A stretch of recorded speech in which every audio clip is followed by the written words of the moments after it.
Ողջույն սիրելի երեխաներ և հարգելի ծնողներ, շարունակում ենք դասապատրաստման աշխատանքները։ Երկրորդ դասարանի մայրենիից այսօր մենք շարունակելու ենք ուսումնասիրել Հայկ Նահապետն ու Փոքրիկ Արմենը դասը։ Երբ դասը մանրամասնորեն կարդացինք, վերլուծեցինք, սովորեցինք, կատարում ենք առաջադրանքները։ Տեղեկատվություն է տալիս գիրքը մեզ, հեղինակը մեզ պատմում է Հայկ Նահապետի որդու մասին։ Գիտես, որ լրացուցիչ տեղեկություն է։ Հայկի որդու անունը եղել է Արամանյակ, որի կրճատ ձևերից էլ առաջացել է Արմեն անունը։ Օտարները Հայաստանը կոչում են Արմենիա, այսինքն արմենների երկիր։ Այժմ կաշտանք և սովորենք հարցեր տալ։ Պապիկի ու Արմենի զրույցը։ Կաշտա պապիկի պատասխանները և մտածիր, թե ինչ հարցեր է տվել Արմենը։ Գիշերային երկնքում կարելի է տեսնել պայծառ աստղերի խմբեր։ Դրանք տարբեր պատկերներ են հիշեցնում՝ առյուծ, խեցգետին, կարապ, գայլ, կշեռք և այլն։ Աստղերի այդպիսի խմբերին անվանում են համաստեղություններ։ Այդ համաստեղություններից մեկը հույներն անվանել են Օրիոն։ Հայերն այդ նույն համաստեղությունն անվանել են Հայկ։ Հայկի համաստեղությունն առավել պայծառ է երևում նոյեմբեր, հունվար ամիսներին։ Լրացնելու ենք աղյուսակը ըստ տրված նմուշի։ Աշխատանքը կատարում ենք տետրում։ Առաջադրանք 4-րդն է։ Կարդում ենք պապիկի պատասխանները և որոշում, թե ինչ հարցեր է տվել Արմենը, որ պապիկը տվել է այդ պատասխանները։ Գիշերային երկնքում կարելի է տեսնել պայծառ աստղերի խմբեր։ Ինչ կարելի է տեսնել գիշերային երկնքում։ Ուրեմն Արմենի հարցը, օրինակը, նմուշ օրինակը տրված է պապիկի պատասխանը։ Հիմա պապիկի պատասխանը։ Դրանք տարբեր պատկերներ են հիշեցնում՝ առյուծ, խեցգետին, կարապ, գայլ, կշեռք և այլն։ Այս պատասխանին համապատասխան ինչ հարց է տվել Արմենը։ Դրանք, այսինքն համաստեղությունները կամ աստղերը, ինչ են հիշեցնում։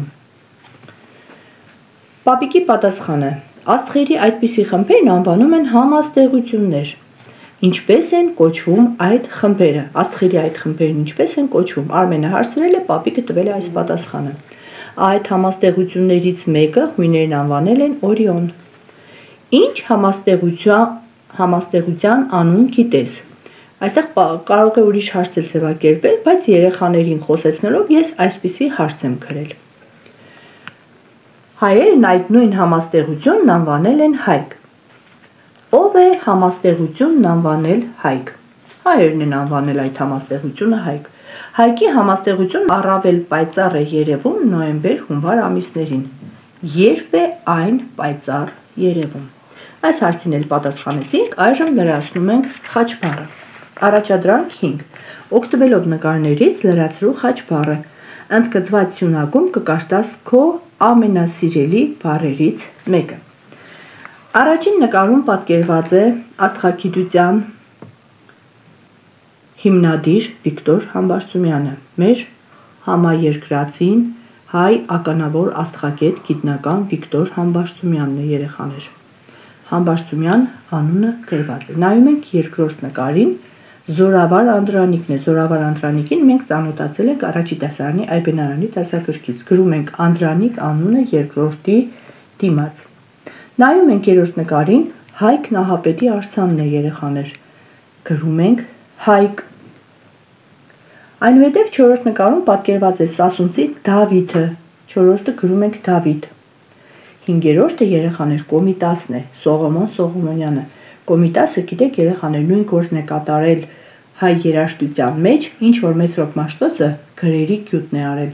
իսկ Կոմիտասը ստեղծել է խազերը, երաժշտության խազերը։ 6-րդն ենք նայում, Մաշտոցի նկարն է, գրում ենք Մաշտոց։ 7-րդ նկարում պատկերված է Հովհաննես Թումանյանը, ամենայն հայոց բանաստեղծը, գրում ենք Թումանյան։ Եվ 8-րդ նկարում Վահագնն է պատկերված, Վահագն